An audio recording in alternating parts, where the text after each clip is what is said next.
As I've been marinating in the book of Deuteronomy for the last 20, 30 years, I have been so impressed with the gospel that I have rediscovered in this book.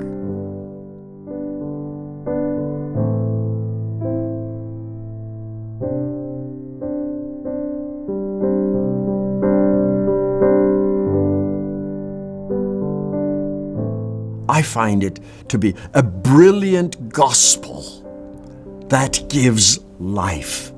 And unless we recapture the gospel, the book will not yield life.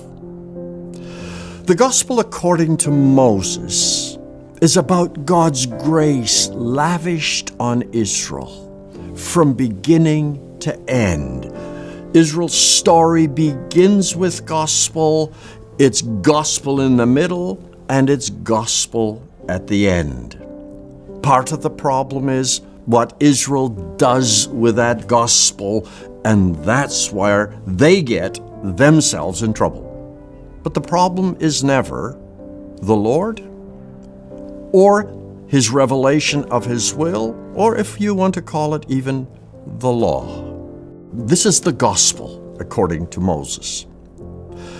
Like the book of Romans in the New Testament, Deuteronomy provides us with the most systematic presentation of the theology that arises out of God's great act of salvation in the context of the Exodus.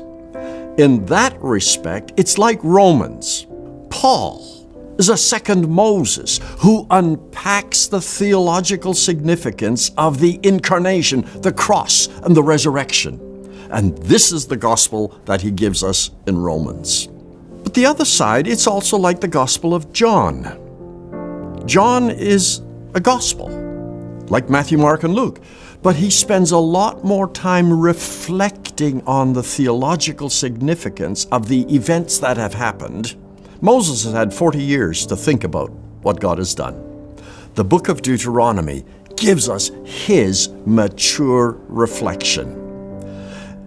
I pray that as a result of my work in the last 20, 30 years, whether it's with students or in the churches or through my writings, I pray that this book will come alive again, that the grace of God would do its transforming work in readers' lives and hearers' lives for the glory of His great name.